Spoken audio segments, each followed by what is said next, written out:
ထူးဆန်းတာကအထက်ကရာတစ်ခုတဏှာမှာရေးထားတာတော့မြတ်စွာဘုရားကတရားဟောတဲ့အခါမှာတော့တဲ့သူဟောနေကြဘာသာစကားနဲ့ပဲဟောတာတဲ့သို့တော့သက်ဆိုင်ရာပုဂ္ဂိုလ်ရဲ့နားထဲရောက်သွားတဲ့အခါမှာသူတို့ဘာသာစကားနဲ့နားလည်သွားတယ်အဲ့ဒါဘာသွားတတိယတော့ဆိုခုခေတ်ကုလသမဂ္ဂမှာမိန့်ခွန်းပြောတဲ့အခါပြောတဲ့ပုဂ္ဂိုလ်ကအင်္ဂလိပ်လိုပြောတာဟိုကြားတဲ့လူတွေကသူတို့ဘာသာနဲ့သူတို့ကြားတယ်ဘာသာပြန်တဲ့စက်တွေကဘာသာပြန်သွားတာအဲ့တော့စက်တောင်လုံးဖြစ်သေးတာပဲအနန္တတကုရှင်မြတ်စွာဘုရားမဖြစ်ဖဲနေမလားနော်မြတ်စွာဘုရားကတော့ဒီမဂ္ဂရဘာသာစကားနဲ့ဟောတယ်ဘေးကလူတွေကကြားတဲ့အခါသူတို့ဘာသာစကားတွေနဲ့ကြားပြီးနားလည်ကြတယ်တဲ့ဒါကစာပေကျမ်းဂန်မှာဒီတိုင်းပဲဆိုထားတယ်တက္ကတက္ကဘာသာနုရူပံသောတပဋ္ဌမာကိစ္ဆန္တံတက္ကတက္ကဘာသာနုရူပံကိုယ်ပိုင်စကလုံးအတိုင်းကိုယ်ပိုင်ဘာသာအတိုင်းသောတပဋ္ဌမာကိစ္ဆန္တံနားရဲရောက်လာတယ်မြတ်စွာဘုရားဟောတာတော့မဂ္ဂရဘာသာစကားနဲ့ဟောတယ်နားရဲရောက်သွားတဲ့အခါကျတော့ဆိုင်ရာပုဂ္ဂိုလ်ရဲ့ဘာသာစကားနဲ့ရောက်သွားတယ်ဒီအဓိပ္ပာယ်ကဘာပြောတာတော့ဆိုနားလေတယ်လို့ဆိုတဲ့အဓိပ္ပာယ်ပဲနားလေသွားတယ်ဆိုတဲ့အဓိပ္ပာယ်ဒါလည်းအလွန်အံ့ဩစရာကောင်းတဲ့အချက်ပဲမဖြစ်နိုင်ဘူးလို့မဆိုနိုင်ဘူးဒီကနေ့ခေတ်မှာဒါတွေကစက်တည်းရဲ့အကူအညီတွေဖြစ်တယ်လေစက်တည်းရဲ့အကူအညီတွေနဲ့ဖြစ်တယ်တလောတော့ငါတယ်မဲ့မြန်မာနိုင်ငံရောက်လာတဲ့မြန်မာလူမျိုးဆရာဝန်အင်္ဂလန်မှာနေတဲ့ဆရာဝန်ကြီးတယောက်ဘုန်းကြီးတို့စီရောက်လာပြီးတော့မေးတယ်သူကပြီးတော့မေးခွန်းတစ်ခုမေးပြရစေဗျာတဲ့မေးပါလို့တခါကြီးသိရင်ပြောရတာပေါ့လို့ဆိုတော့မြတ်စွာဘုရားကတရားဟောတဲ့အခါဘာဘာသာနဲ့ဟောလဲတဲ့သူကစာပေတဲ့လို့ဆိုရင်မြတ်စွာဘုရားကအများအားဖြင့်မဂ္ဂရတိုင်းမှာဘုရားဖြစ်တာလဲမဂ္ဂရတိုင်းမှာဖြစ်တာစာပေကျမ်းဂန်တိုင်းဆိုရင်မာဂရဘာသာနဲ့ဟောတယ်လို့ပြောတယ်လို့မာဂရဘာသာဆိုတာမာဂရတိုင်းမှာသုံးတဲ့ဘာသာစကားတစ်ခုအဲ့ဒီခေတ်ကကြဲကြဲပြန့်ပြန့်သုံးတဲ့ common language ဖြစ်တယ်ပေါ့အဲ့ဒီမာဂရဘာသာစကားနဲ့ဟောတာဟိုဒီကနေ့ခေတ်ကျတော့ပါဠိဘာသာလို့ခေါ်လာတာအဲ့တော့ပါဠိဘာသာလို့ခေါ်လာတာတော်တော်နောက်ကျမှခေါ်တာလို့အစပထမတော့မဂ္ဂရတိုင်းသားတွေရဲ့စကားဖြစ်လို့မာဂရဘာသာလို့ပဲခေါ်တယ်လို့အဲ့ဒီမာဂရဘာသာဟာစာပေအရေးသားကြစ်လက်လာတဲ့အခါကျတော့မြတ်စွာဘုရားရဲ့ဒေသနာတော်တွေကိုမှတ်တမ်းတင်လာတဲ့အခါကျတော့မှဘုရားရဲ့မြင့်မြတ်တဲ့စကားလုံးတွေရဲ့အစဉ်ဆိုတဲ့အဓိပ္ပာယ်နဲ့ပါဠိဆိုတာဖြစ်လာတာလို့အထက်ကရာဆရာကြီးတွေစရေးတော့ကတောင်ပါဠိလို့မရေးဘူးတန်တိလို့ရေးတာလို့တန်တိဆိုတဲ့အသုံးနဲ့ပဲရေးတယ်လို့ပါဠိဆိုတာတော်တော်လေးနောက်ကျမှနောက်ပိုင်းရောက်တဲ့အခါကျတော့ပါဠိတက် society တို့ဘာတို့နောက်တိုင်းကလူတွေကပါဠိဘာသာဆိုပြီးတော့သုံးဆွဲလာတဲ့အခါမှာဒီစကားကိုပါဠိဘာသာနဲ့ဖြစ်ကုန်တာလို့ပထမတော့မာဂရပဲလို့အဲ့တော့မာဂရဘာသာဒီကနေ့ခေတ်အိန္ဒိယမှာပြောနေတဲ့စကားလုံးတွေဟာလေတချို့စကားလုံးတွေကပါဠိအတိုင်းပဲရှိသေးတယ်ပါဠိအတိုင်းပဲရှိသေးတယ်ဥပမာမဲ့ဘယ်သွားလဲဆိုတဲ့အခါမှာသူတို့ကဟံလို့သုံးတယ်ကဟံဆိုတာပါဠိမှာလည်းကဟံပဲအဲ့တိုင်းရှိတယ်နော်ဒီဘာသာစကားဟာအမှန်တမ်းတူညီတယ်ပေါ့သို့တော့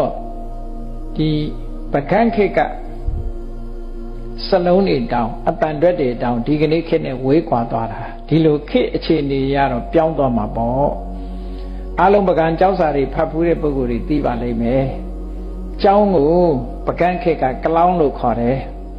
နော်ရေးထားတာကြည်ကားနဲ့လားနဲ့ဆင့်ပြီးတော့ကလောင်းလို့ရေးတာ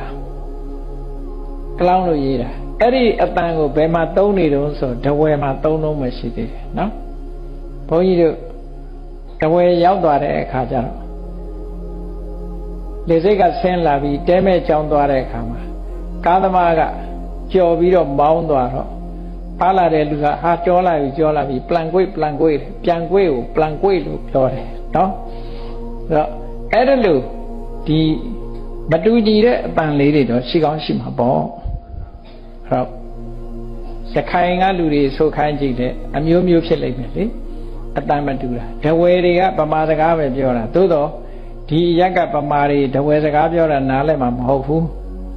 တမင်းကိုဒီတန်မျိုးလုပ်ပြောမှနားလည်မှာသို့တော့သူတို့ပြောတဲ့စကားပမာစကားပဲခုနအကြောင်းအောင်ကလောင်းပေါ့ဒီလိုသုံးတာပဲသူတို့အဲ့ဒါလို့ကျန်စစ်သားကိုကလန်စစ်သားလို့ပဲရေးတယ်ရှေ့ကပကန်းခေတ်ကကြောက်စာတွေကိုဖတ်ချင်အဲ့တိုင်လာ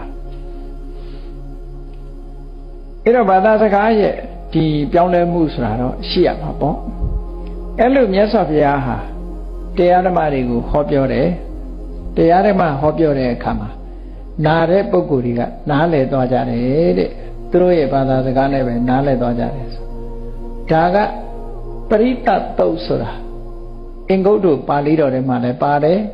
မဟာပရိနိဗ္ဗာန်သုတ်မှာလည်းပါတယ်ပရိတ္တ၈ပါး၈မျိုးခြားတဲ့ကမြတ်စွာဘုရားဟာဒီကဘာအနှံ့ခြေဆက်နေလို့ပြောရမှာပဲဝါဒနာပါကီဖြစ်ဖို့ရအတွက်မြတ်စွာဘုရားတရားဟောတယ်လောကမှာမြတ်စွာဘုရားကတရားဟောတယ်ဆိုတာပုဂ္ဂိုလ်၃မျိုးအတွက်ဘုရားဟောတယ်ပုဂ္ဂိုလ်၃မျိုးတွေကတစ်မျိုးကိုဥတည်ပြီးတော့တရားဟောတာ၃မျိုးကလူမမာနဲ့နှိုင်းရှင်ပြီးတော့ပြောရတဲ့ပုဂ္ဂိုလ်၃မျိုးရှိတယ်၃မျိုးကဘာတော့ဆိုရင်လူမမာ၃လူနာ၃ဦးဆိုတာဘာတော့ဆိုရင်ဒီတင်းနဲ့အပြုစုနဲ့စေဝါဒစာရမှအသက်ရှိမယ်မရရင်အသက်မရှိဘူးဆိုတာတရားတင်းလျော်တဲ့အပြုစုနဲ့စေဝါဒစာရသည်ဖြစ်စေမရသည်ဖြစ်စေယောဂပြောင်းတဲ့ပုဂ္ဂိုလ်ကတရားနောက်တစ်ယောက်ကတင်းလျောက်ပတ်တဲ့ပြုစုနဲ့စေဝါရမှသာအသက်ရှိမယ်မရဘူးဆိုရင်အသက်မရှိဘူးဆိုတဲ့ပုဂ္ဂိုလ်ကတရားအဲ့ဒါလိုပဲမြတ်စွာဘုရားကိုဖူးခွင့်ရပြီးတရားနာခွင့်ရမှကျွတ်တန်းဝင်မဲ့ပုဂ္ဂိုလ်ရှိသလိုဘုရားကိုဖူးခွင့်ရသည်ဖြစ်စေတရားနာခွင့်ရသည်ဖြစ်စေကျွတ်တန်းမဝင်မဲ့ပုဂ္ဂိုလ်လည်းရှိတယ်မြတ်စွာဘုရားကိုဖူးခွင့်ရသည်ဖြစ်စေဖူးခွင့်မရသည်ဖြစ်စေကျွတ်တန်းဝင်မဲ့ပုဂ္ဂိုလ်လည်းရှိတယ်အဲ့တော့မြတ်စွာဘုရားကဖူးခွင့်ရမှသာတရားနာခွင့်ရမှသာကျွတ်တန်းဝင်မဲ့ပုဂ္ဂိုလ်အတွက်တရားဟောပေးတယ်အဲ့ဒါကိုအကြောင်းပြုပြီးကျန်တဲ့ပုဂ္ဂိုလ်တွေလည်းပဲဝါဒနာအတွက်အကျိုးရှိအောင်လို့ဆိုပြီးဟောပေးတယ်လို့ဒီလိုဆိုတယ်နော်ဒါကြောင့်မို့မြတ်စွာဘုရားဟာဖရာပုံတရံနဲ့ကြွတာမဟုတ်ပေမဲ့လို့စုံစုံညီညီထိုထိုဤအယတ္တိသားတွေကိုကြွရောက်ပြီးတော့တရားကိုဟောပြောတယ်ဆိုတာဒီတော့အရာသိရတော့ဘုန်းကြီးတို့မြတ်စွာဘုရားရဲ့ဒီမဟာကရုဏာတော်အာယုံပြုပြီးတော့တရဝရရဲ့အကျိုးကိုအခုလောလောဆယ်မရတောင်မှနောင်အတွက်အထောက်အကူဖြစ်စိမ့်တော့ငါမြတ်စွာဘုရားလိုက်လံပြီးတော့ဒီလိုတရားဟောတယ်လို့သိရှိပြီးတော့ကြီးညိုကြရတာပေါ့